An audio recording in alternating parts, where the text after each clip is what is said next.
আসসালামু আলাইকুম এভরিওয়ান, সবাই কেমন আছেন? আমিও আলহামদুলিল্লাহ ভালো আছি।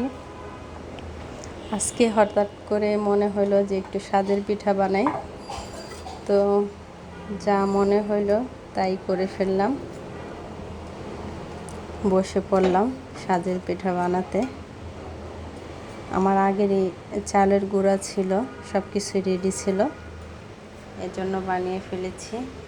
এই যে দেখেন আমার সাজের পিঠাগুলো কত সুন্দর হইতেছে, মাশাআল্লাহ। কার কার খেতে ইচ্ছে করে চলে আসেন আমাদের বাসায়।